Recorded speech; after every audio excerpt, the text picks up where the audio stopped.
Hello दोस्तों, आज हम लोग देखेंगे विनिर्माण उद्योग से संबंधित कुछ इम्पॉर्टेंट क्वेश्चन जो कि एनसीईआरटी से लिए गए हैं।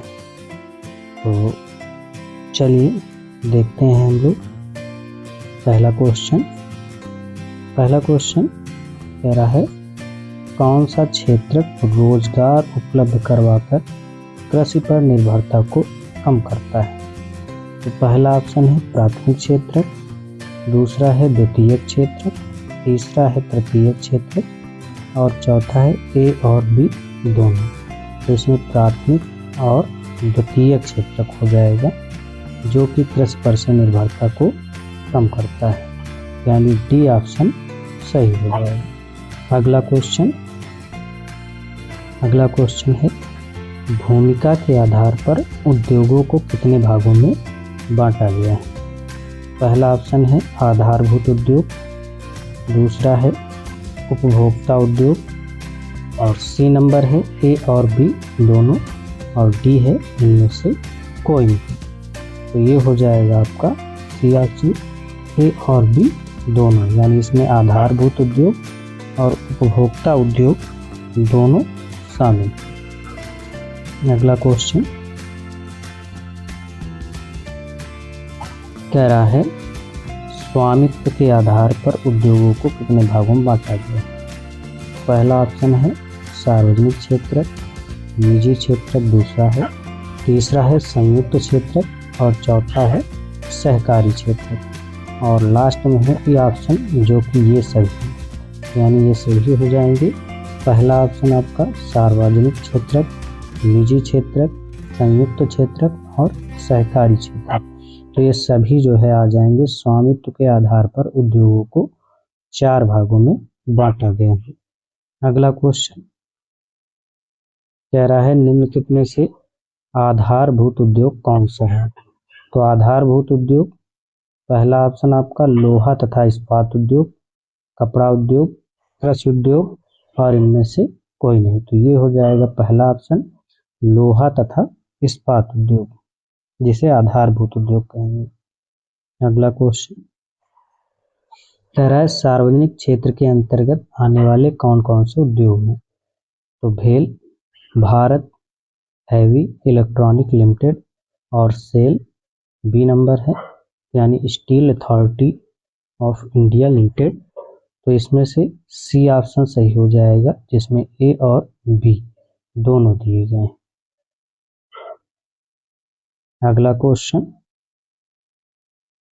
कह रहा है, भारत में पहला सूती वस्त्र उद्योग कब स्थापित किया गया? पहला ऑप्शन है 1854 मुंबई में, 1853, 1857, 1848। इसमें से पहला ऑप्शन सही हो जाएगा 1854 मुंबई में। 1853 में क्या हुआ था, भारत में पहली जो है ट्रेन चलाई गई थी जो कि मुंबई से, कहाँ से थी, मुंबई से ठाणे। तो मुंबई से ठाणे के लिए पहली ट्रेन थी जो कि 32 किलोमीटर लगभग, कितने 32 किलोमीटर जो है चलाई गई थी दूरी। अगला क्वेश्चन कह रहा है, भारत में पटसन निर्यात में कौन सा स्थान है? भारत का पटसन निर्यात में कौन सा स्थान है? तो प्रथम, द्वितीय, तृतीय या फिर इनमें से कोई नहीं। तो ये ऑप्शन हो जाएगा द्वितीय स्थान पटसन में निर्यात में है। अगला क्वेश्चन कह रहा है, भारत में पहला पटसन उद्योग कहाँ स्थापित किया गया? तो 1858 मुंबई में, 1860, 1855 कोलकाता या फिर नन ऑफ दिस। इसमें से 1855 हो जाएगा कोलकाता, जो कि रिसरा में लगाया गया था। कौन सा उद्योग? पटसन उद्योग था ये। अगला क्वेश्चन कह रहा है, हुगली नदी के तट पर कौन सा उद्योग फैला हुआ है? कपड़ा उद्योग, सीमेंट उद्योग, पटसन उद्योग या फिर इनमें से कोई नहीं। तो ये हो जाएगा आपका पटसन उद्योग, जो कि हुगली नदी के तट पर बसा हुआ है। अगला क्वेश्चन कह रहा है भारत का चीनी उत्पादन में कौन सा स्थान है? पहला स्थान, दूसरा स्थान, तीसरा स्थान या फिर इनमें से कोई नहीं। तो ये हो जाएगा दूसरा स्थान चीनी उत्पादन में है। अगला क्वेश्चन कह रहा है भारत के किस राज्य में सबसे अधिक चीनी मिलें हैं? तो पहला है उत्तर प्रदेश, महाराष्ट्र, मध्य प्रदेश या फिर इनमें से कोई नहीं। तो मध्य प्रदेश हो जाएगा जहां पर सबसे अधिक चीनी मिलें हैं। अगला क्वेश्चन कह रहा है इस्पात बनाने में लौह अयस्क, कोकिंग कोल और चूना पत्थर का अनुपात कितना होता है? इसको बनाने में, इस्पात को बनाने में। तो ये ऑप्शन 1:2:3, 3:2:3, 4:1:2 या फिर 4:2:1। तो इसमें से डी ऑप्शन आपका सही हो जाएगा, जिसमें लौह अयस्क 4 के अनुपात में, कोकिंग कोल 2 के अनुपात में, चूना पत्थर 1 के अनुपात में होगा। अगला क्वेश्चन कह रहा है एल्यूमिनियम प्रगलन में किसका उपयोग किया जाता है? लोहा, बॉक्साइट, टिन, चूना पत्थर। तो इसमें जो है बॉक्साइट का प्रयोग किया जाता है। तो पूछा जाता है बॉक्साइट किसका अयस्क है? तो एल्यूमिनियम का। अगला क्वेश्चन कह रहा है भारत का रसायन उद्योग में कौन सा स्थान है? भारत का रसायन उद्योग में एशिया में तीसरा और विश्व में जो है 12वें स्थान पर है। एशिया में तीसरा और विश्व में 12वें स्थान पर ये रसायन उद्योग में। अगला क्वेश्चन कह रहा है नाइट्रोजनी उर्वरक किसे कहते हैं? कंपोस्ट खाद, यूरिया, डीएपी या फिर नन ऑफ दिस। इसमें से यूरिया हो जाएगा। नाइट्रोजनी उर्वरक किसे कहेंगे? यूरिया को कहेंगे। अगला क्वेश्चन निम्न में से भारत किसका निर्यात नहीं करता है? सूती वस्त्र, चाय, चीनी या फिर उर्वरक।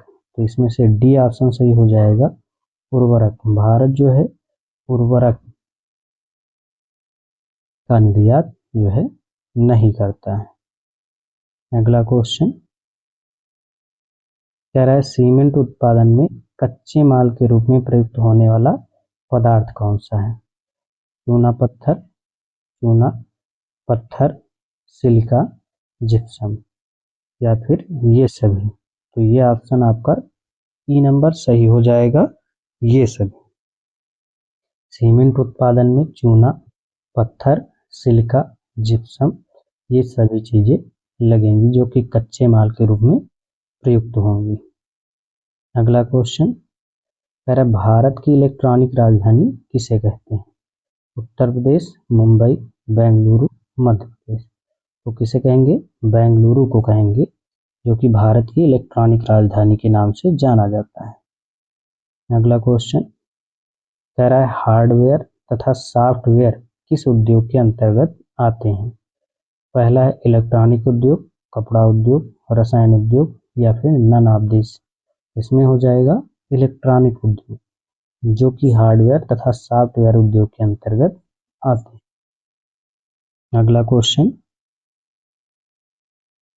कह रहा है कौन सी गैस वायु प्रदूषण का कारक है? तो सल्फर, कार्बन मोनोऑक्साइड यानी सल्फर डाइऑक्साइड, कार्बन मोनोऑक्साइड और सी ऑप्शन है ए और बी दोनों। डी ऑप्शन है इनमें से कोई नहीं। तो सी ऑप्शन हो जाएगा ए और बी दोनों, यानी सल्फर डाइऑक्साइड, कार्बन मोनोऑक्साइड। ये दोनों गैसें आपकी हो जाएंगी जो कि यानी कि गैस प्रदूषण का कारण है। अगला क्वेश्चन कह रहा है भोपाल गैस त्रासदी कब हुई? तो भोपाल गैस त्रासदी ऑप्शन ए है 1983,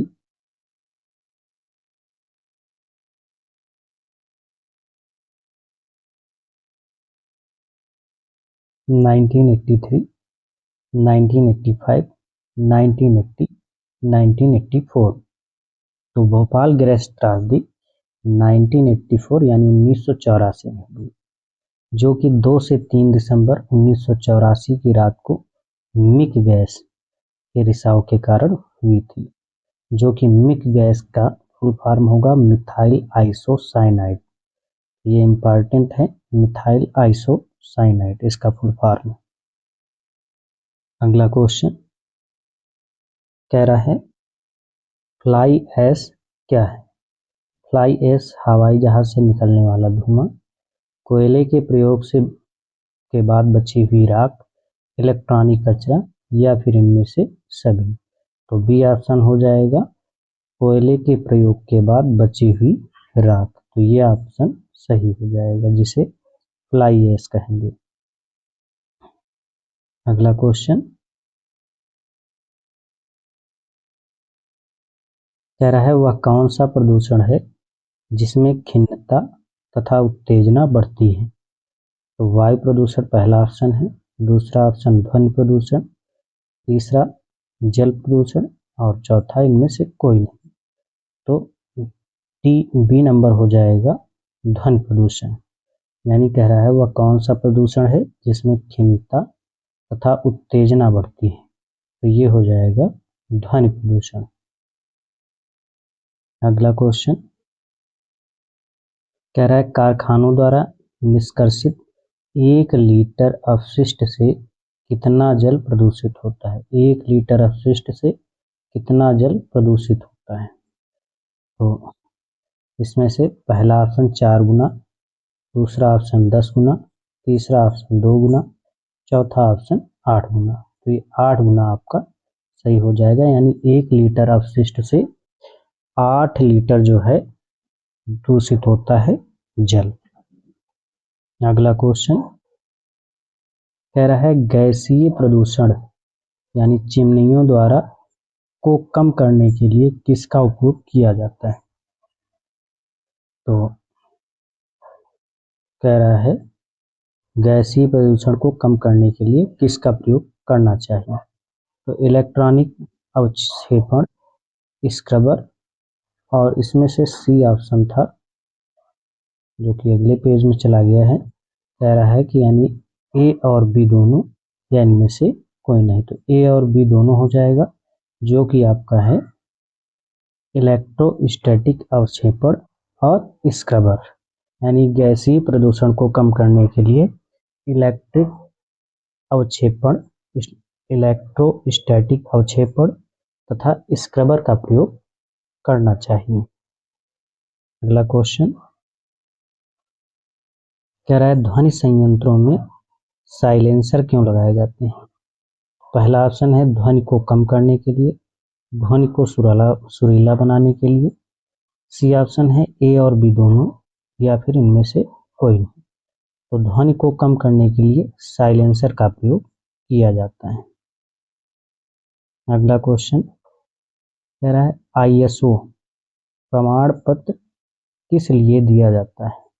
तो ये दिया जाता है पर्यावरण प्रबंध तंत्र 14001 के लिए। कह रहा है पर्यावरण प्रबंधन के लिए आईएसओ प्रमाण पत्र जो है दिया जाता है। अगला क्वेश्चन कह रहा है रामागुंडम संयंत्र किस राज्य में है। तो ये है उत्तर प्रदेश में, राजस्थान में, महाराष्ट्र में या फिर तमिलनाडु में। तो रामागुंडम संयंत्र ये है आपका तमिलनाडु में।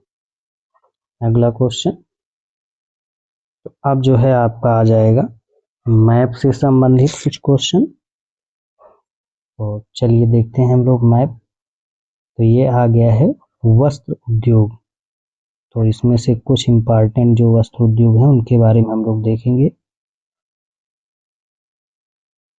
तो ये आपका जो है उत्तर प्रदेश में देख रहे हैं हम लोग अभी,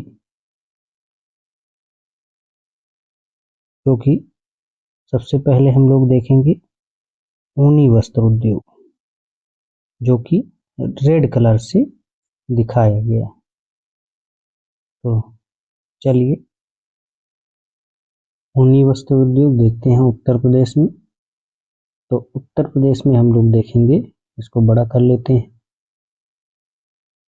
तो उत्तर प्रदेश में आपका आ जाएगा शाहजहांपुर, कानपुर और फिर आपका मिर्जापुर, उसके बाद आगरा, और इसके बाद आपका आ जाएगा ये, फिर उत्तर प्रदेश के बाद आ जाएगा गुरुग्राम और पानीपत, बीकानेर, जयपुर, ग्वालियर, लुधियाना, अमृतसर। इसके बाद अगर देखेंगे हम लोग जम्मू कश्मीर में बारामूला यानी श्रीनगर में। इसके बाद हम लोग देखेंगे अब सूती वस्त्र उद्योग, जो कि ब्लैक पॉइंट से दर्शाया गया है। तो सूती वस्त्र उद्योग हम लोग देख रहे हैं मदुरई, जो कि आपका तमिलनाडु, चेन्नई और कोयम्बटूर, ये आपके थे सूती वस्त्र उद्योग। इसके बाद आ जाएगा पुणे, मुंबई, सूरत, जलगांव, औरंगाबाद, वर्धा, ये सभी आ जाएंगे आपके सूती वस्त्र उद्योग। इसके बाद देख रहे हैं हम लोग रेशम वस्त्र उद्योग। तो रेशम वस्त्र उद्योग इस तरीके से दिखाया गया है। तो ये आपका है कोलार, फिर आपका है मैसूर, बेंगलुरु, और इसके बाद है बेलगांव। नेक्स्ट देखेंगे हम लोग रेशम उद्योग के बारे में। तो रेशम उद्योग ये आ जाएगा आपका वाराणसी, और फिर यहाँ पर आपके खत्म हो गए हैं। इधर है मुर्शिदाबाद, मुर्शिदाबाद और बांका। तो ये आपके थे वस्त्र उद्योग, जो कि सूती वस्त्र उद्योग, ऊनी वस्त्र उद्योग और रेशम वस्त्र उद्योग से संबंधित थे। अगला मैप हम लोग देखेंगे, ये है लोहा तथा इस्पात संयंत्र। तो इससे संबंध देख लेते हैं हम लोग कुछ क्वेश्चन। तो चलिए हम लोग देखते हैं।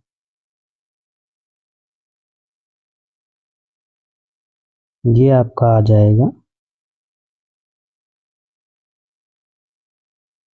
बोकारो,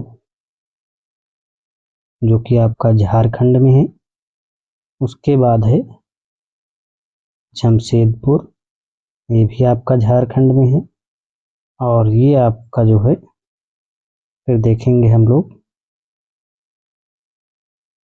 पश्चिम बंगाल में, जो कि आपका दुर्गापुर है और बर्नपुर है। तो पश्चिम बंगाल में दुर्गापुर और बर्नपुर है। उसके बाद जो है झारखंड में बोकारो, जमशेदपुर है। भिलाई जो है छत्तीसगढ़ में है। राउरकेला उड़ीसा में, यानी दुर्गापुर, बर्नपुर पश्चिम बंगाल में, बोकारो, जमशेदपुर झारखंड में, राउरकेला उड़ीसा में, भिलाई छत्तीसगढ़ में। अगला हम लोग देखेंगे, ये आ गया सेलम तमिलनाडु, भद्रावती कर्नाटक, विजयनगर कर्नाटक और विशाखापट्टनम आंध्र प्रदेश में। तो ये आपके थे जो है कुछ लौह और इस्पात संयंत्र, जो कि इम्पॉर्टेंट हैं। अब इसके बाद हम लोग देखेंगे सॉफ्टवेयर टेक्नोलॉजी पार्क। तो सॉफ्टवेयर टेक्नोलॉजी पार्क हम लोग ये श्रीनगर में है। उसके बाद मोहाली में है, नोएडा, जयपुर और गुवाहाटी। इसके आगे हम लोग देखेंगे ये आपका गांधीनगर, इंदौर, मुंबई और पुणे, बेंगलुरु, मैसूर, चेन्नई, हैदराबाद, विशाखापट्टनम, भुवनेश्वर, कोलकाता। तो ये आपके हो जाएंगे कुछ सॉफ्टवेयर और टेक्नोलॉजी पार्क। इसके बाद जो है आपके क्वेश्चन खत्म हो गए। ये सभी क्वेश्चन एनसीईआरटी बुक से लिए गए थे जो कि आपके लिए इम्पॉर्टेंट है। धन्यवाद।